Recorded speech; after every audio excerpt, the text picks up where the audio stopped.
অন্নপূর্ণা ভান্ডার নিয়ে শুভেন্দুর জালিয়াতি ফাঁস, খেপেছে পশ্চিমবঙ্গের মহিলারা। মমতা ব্যানার্জির মাস্টার স্ট্রোক শুরু, ফেঁসে গেল ঋতব্রত। অন্নপূর্ণা ভান্ডারের নামে অনেক ভাওতা হয়েছে, অনেক মহিলার নাম বাদ গেছে। যারা আমার ঘরের মা লক্ষ্মী, লক্ষ্মীর ভান্ডার নামটা কেটে দিয়েছে। প্রিয় দর্শক, শুভেচ্ছা নিন, প্রীতি নিন। আজকে আমরা অন্তরালের আলাপ নিয়ে আপনাদের সামনে হাজির হয়েছি। অন্নপূর্ণা ভান্ডারের নামে অনেক ভাওতা হয়েছে, অনেক মহিলার নাম বাদ গেছে। যারা আমার ঘরের মা লক্ষ্মী, লক্ষ্মীর ভান্ডার নামটা কেটে দিয়েছে। পাতা ছাইরা নাং ধরিলাম সুখেরই আশায়, নাঙের কাছে যাইয়া দেখি ভাতারই ভালো ছিল নাঙের থেকে। মানে সারা পশ্চিমবাংলার মহিলাদের মানে এরকম একটা পরিস্থিতি হয়েছে এখন। মানে বিজেপিরা ভোটের শুরু থেকেই যে বাড়ি বাড়ি গিয়ে বলেছিল যে ভোট দিয়ে আমাদের ক্ষমতায় আনো, 1500 টাকা থেকে আমরা 3000 করে দেবো, সেই আশা নিয়ে রাজ্যের সমস্ত মানুষ এবং মহিলারা বিজেপিকে ক্ষমতায় এনেছে। যেই এরা ক্ষমতায় এনেছে এখন মানে এসেছে, এরা অন্নপূর্ণাকে কাজে লাগিয়ে এই মহিলাদের 1500 থেকে 3000 টাকাটাকে কাজে লাগিয়ে এরা মানে সম্পূর্ণ রাজনীতির একটা খেলা চালাচ্ছে। মানে একটা অন্নপূর্ণাকে এরা হাতিয়ার বানিয়ে একটা ভাওতাবাজি খেলা শুরু করে দিয়েছে। করবে মহিলারা কত ফর্ম ফিল আপ করবে? এরা প্রথমে বললো ডিবিটি লিঙ্ক করতে, সবাই গিয়ে লাইন দিয়ে ব্যাংকে গিয়ে এত হেনস্থা হয়ে অনলাইনে গিয়ে তারা ডিবিটি লিঙ্ক করলো।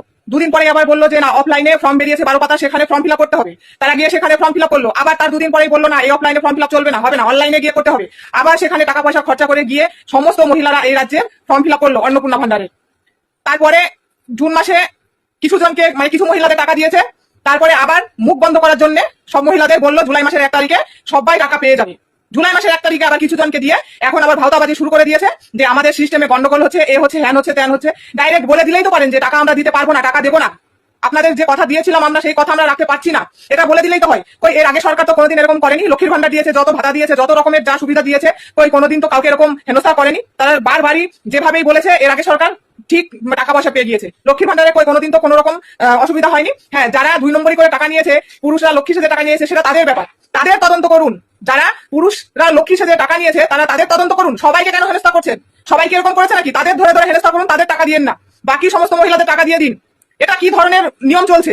একজন পাচ্ছে আর একজন পাচ্ছে না। যার ঢুকেছে অনেকে 2 মাসেই পেয়ে গেছে, অনেকে একবারও পায়নি, অনেকে একবার পেয়েছে একবার পায়নি। এখন আবার ফর্ম চেক করতে বলছে, চেক করে সবাইকে রিজেক্ট করে দিয়েছে। এর মানেটা কি? মানে গরিব মানুষের বিশ্বাস আর ভালোবাসা নিয়ে হেনস্থা করা হচ্ছে। গরিব মানুষ আপনাদের সরকার এনেছিল বিশ্বাস করে ভালোবেসে, যে না আমরা ভোট দিয়ে এই সরকারকে নিয়ে আসি, আমাদের বিশ্বাস ভালোবাসা নিশ্চয়ই দাম দেবে।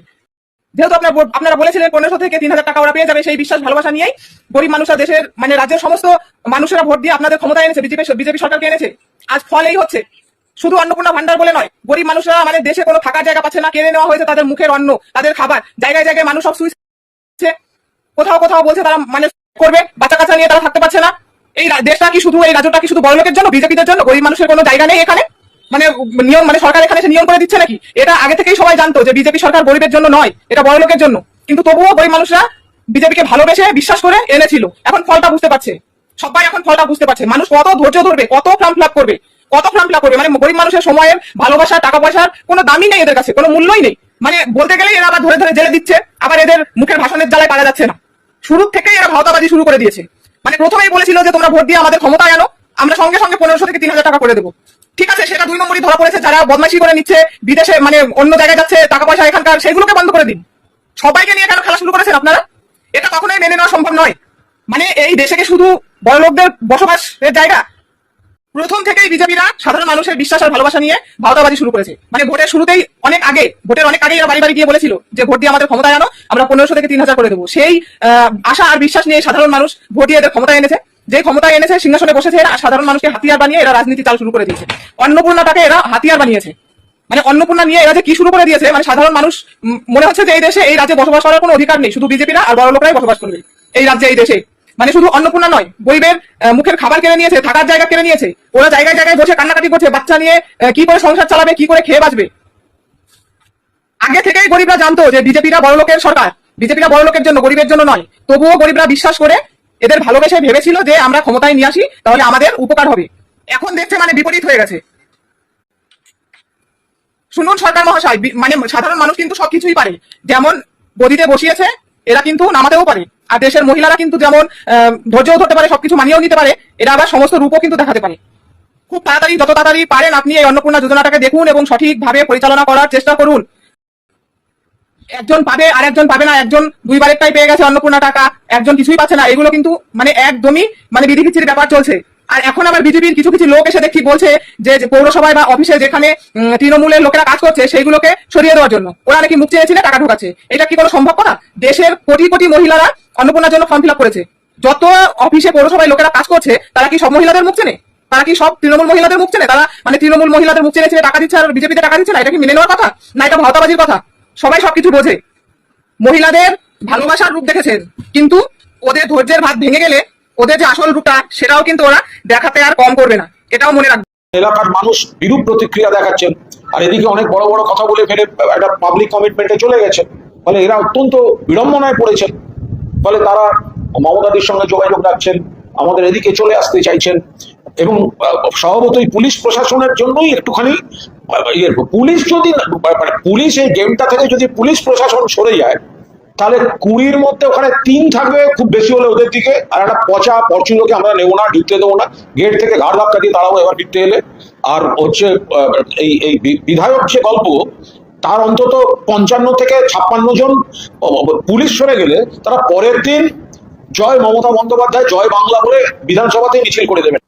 শুনলাম কুণাল ঘোষের বক্তব্য। অর্থাৎ মোটামুটি ভাবে তৃণমূল কংগ্রেস কিন্তু কনফিডেন্ট, অর্থাৎ কালীঘাটপন্থী তৃণমূল কংগ্রেস কিন্তু অত্যন্ত কনফিডেন্ট, এতটাই কনফিডেন্ট যে মমতা বন্দ্যোপাধ্যায় শোনা যাচ্ছে ইতিমধ্যেই তৃণমূল কংগ্রেসের প্রতীক যদি হারাতে হয় সেক্ষেত্রে বিকল্প প্রতীক কি হবে সে বিষয়েও প্রিপারেশন নিয়ে রেখেছে। ইতিমধ্যে আমরা দেখতে পেয়েছি নির্বাচন কমিশনের কাছে ঋতব্রত বন্দ্যোপাধ্যায় যিনি দাবি করছেন তারাই আসল তৃণমূল, অর্থাৎ তৃণমূল কংগ্রেস দল, তৃণমূল কংগ্রেসের প্রতীক নাম এবং তৃণমূল কংগ্রেসের কার্যালয় মমতা বন্দ্যোপাধ্যায়ের হাত থেকে ছিনিয়ে নেওয়ার জন্য নির্বাচন দপ্তরে গিয়েছিলেন, কিন্তু নির্বাচন দপ্তরে গিয়ে কোনো রকম নথি দিতে পারেননি। বারবার ডেট দেওয়া হলেও তারা সেই নথি দিতে ব্যর্থ হচ্ছেন। ওদিকে মমতা বন্দ্যোপাধ্যায়ের তৃণমূল কংগ্রেস কিন্তু ইতিমধ্যে তৃণমূল কংগ্রেস দল যে মমতা বন্দ্যোপাধ্যায়েরই তার সমর্থনে একাধিক নথি তথ্য দিয়েছে। এবার ভবিষ্যতে দেখা যাক আসল তৃণমূল কংগ্রেস, অর্থাৎ তৃণমূল কংগ্রেসের লোগো, প্রতীক, নাম সবকিছু কার কাছে থাকে, মমতা বন্দ্যোপাধ্যায়ের কাছে থাকে না ঋতব্রত বন্দ্যোপাধ্যায়ের কাছে থাকে। যখন এই নিয়ে জটিলতা তখনই ঋতব্রত বন্দ্যোপাধ্যায়ের শিবিরে ভাঙন লক্ষ্য করা যাচ্ছে। ইতিমধ্যেই যে কথা বললাম যে বসিরহাট উত্তরের যে বিধায়ক তিনি ইতিমধ্যেই মমতা বন্দ্যোপাধ্যায়ের সঙ্গে কিন্তু দেখা করেছেন কালীঘাটের বাড়িতে।